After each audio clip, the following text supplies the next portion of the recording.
Welcome to Nabadarpan YouTube channel. সকলকে স্বাগত জানাই নবদর্পণ ইউটিউব চ্যানেলে। ফ্রেন্ডস, এখনও পর্যন্ত যারা আমাদের চ্যানেলটি সাবস্ক্রাইব করেননি, প্রত্যেকের কাছে রিকোয়েস্ট, আমাদের চ্যানেলটি সাবস্ক্রাইব করে আমাদের পাশে থাকুন, আমাদেরকে সাপোর্ট করুন, আমাদেরকে এগিয়ে যেতে সাহায্য করুন। ফ্রেন্ডস, আজকে আলোচনা করব পশ্চিমবঙ্গের প্রাক্তন মুখ্যমন্ত্রী বিধানচন্দ্র রায়ের জীবনী। চলুন ভিডিওটা শুরু করি। বিধানচন্দ্র রায় ছিলেন পশ্চিমবঙ্গের দ্বিতীয় মুখ্যমন্ত্রী। 1948 খ্রিস্টাব্দ থেকে আমৃত্যু তিনি এই পদে অধিষ্ঠিত ছিলেন। চিকিৎসক হিসাবেও তার বিশেষ খ্যাতি ছিল। 1911 খ্রিস্টাব্দে তিনি ইংল্যান্ড থেকে এমআরসিপি এবং এফআরসিএস উপাধি অর্জন করার পর কলকাতার ক্যাম্পবেল মেডিকেল স্কুলে, বর্তমানে নীলরতন সরকার মেডিকেল কলেজ, শিক্ষকতা ও চিকিৎসার পেশা শুরু করেন। পরে কলকাতা বিশ্ববিদ্যালয়ের সেনেট সদস্য, royal society of tropical medicine and hygiene এবং আমেরিকান সোসাইটি অফ চেস্ট ফিজিশিয়ানের ফেলো নির্বাচিত হন। 1931 খ্রিস্টাব্দে মহাত্মা গান্ধীর ডাকে আইন অমান্য আন্দোলনে যোগ দিয়ে কারাবরণ করেন। 1942 খ্রিস্টাব্দে কলকাতা বিশ্ববিদ্যালয়ের উপাচার্য মনোনীত হন।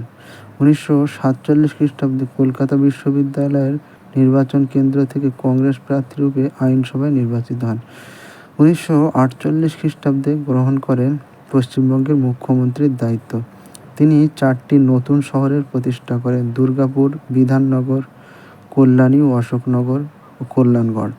তার 14 বছরের মুখ্যমন্ত্রিত্বকালে নবগঠিত পশ্চিমবঙ্গ রাজ্যের প্রভূত উন্নতি সম্ভব হয়েছিল, যে কারণেই তাকে পশ্চিমবঙ্গের রূপকার নামে অভিহিত করা হয়।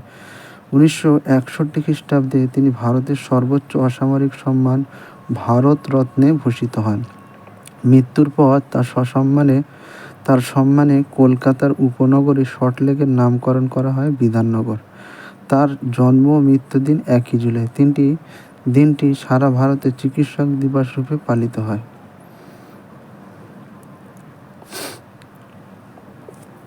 ডক্টর বিধানচন্দ্র রায় 1882 খ্রিস্টাব্দে 1 জুলাই বর্তমানে বিহার রাজ্যের অন্তর্গত পাটনার বাঁকিপুরে বিধানচন্দ্র রায়ের জন্ম। তিনি ছিলেন পিতা প্রকাশচন্দ্র রায় ও মা অঘোর কামিনী দেবীর 6 সন্তানের মধ্যে সর্বকনিষ্ঠ। প্রকাশচন্দ্রের আদি নিবাস ছিল বর্তমান বাংলাদেশের খুলনা বিভাগের সাতক্ষীরা জেলার দেবহাটা উপজেলার শ্রীরামপুর গ্রামে।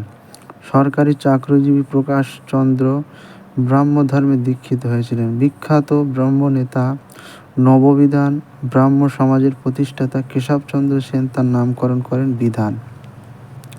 ডক্টর বিধানচন্দ্রের লেখাপড়ার সূচনা হয়েছিল এক গ্রাম্য পাঠশালায়, পরে পাটনার টি.কে. ঘোষ ইনস্টিটিউশন এবং তারপর পাটনা কলেজিয়েট স্কুলে পড়াশোনা করেন।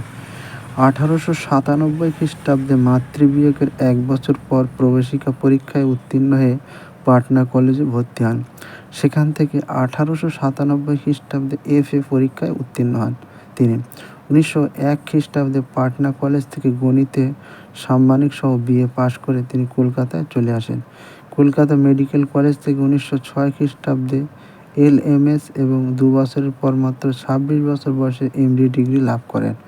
এরপর 1909 খ্রিস্টাব্দে ইংল্যান্ডে গিয়ে লন্ডনের বার্থোলোমিও হাসপাতালে উচ্চশিক্ষার আবেদন করেন। প্রথমে এশীয় বলে তার আবেদন অগ্রাহ্য হয়। কথিত আছে নাছোড়বান্দা বিধানচন্দ্র 30 বার আবেদন করে সাফল্য পেয়েছিলেন, অথচ কেবল 2 বছর 3 মাস সময়কালে তিনি একসঙ্গে এমআরসিপি লন্ডন ও এফআরসিএ ইংল্যান্ড পরীক্ষায় সসম্মানে উত্তীর্ণ হয়েছিলেন। তিনি 1911 খ্রিস্টাব্দে কলকাতায় ফিরে প্রথমে কলকাতা মেডিকেল কলেজ, পরে কারমাইকেল তথা আর.জি. কর এবং ক্যাম্পবেল তথা নীলরতন সরকার মেডিকেল কলেজে শিক্ষকতা করেছিলেন। এছাড়া তিনি কলকাতার চিত্তরঞ্জন সেবা সদন, চিত্তরঞ্জন ক্যান্সার হাসপাতাল, ভিক্টোরিয়া ইনস্টিটিউশন এবং কমলা নেহেরু হাসপাতালের সাথে যুক্ত ছিলেন। বিধানচন্দ্র রায় 1923 খ্রিস্টাব্দে দেশবন্ধুর কাছে রাজনৈতিক দীক্ষা লাভ করেন। 1923 খ্রিস্টাব্দে দেশবন্ধু চিত্তরঞ্জন দাসের প্রভাবে রাজনীতিতে যোগ দিয়ে বঙ্গীয় ব্যবস্থাপক সভার নির্বাচনে সুরেন্দ্রনাথ বন্দ্যোপাধ্যায় পরাজিত করেন। পরে কলকাতা কংগ্রেসের সাধারণ সম্পাদক ও কলকাতা পৌর সংস্থার মেয়র নির্বাচিত হন। সময়টা 1948 খ্রিস্টাব্দে। সদ্য সংগঠিত পূর্ব পাকিস্তান থেকে ছিন্নমূল লক্ষ লক্ষ নরনারী শিশু নিঃসম্বল অবস্থায় শুধু প্রাণটুকু বাঁচবার তাগিদে পশ্চিমবঙ্গে আছড়ে পড়েছে। সাত পুরুষের পদধূলি রঞ্জিত বাস্তুভূমি ছেড়ে এই অক্লিষ্ট কর্মবিদ তাদের দিয়েছিলেন মাথা গোঁজার ঠাঁই, এক মুঠো খাবারের প্রতিশ্রুতি। উদ্বাস্তুর আগমনে রাজ্যে তখন খাদ্য বাসস্থানের সমস্যা ভয়াবহ আকার নিয়েছে। তাছাড়া পূর্ব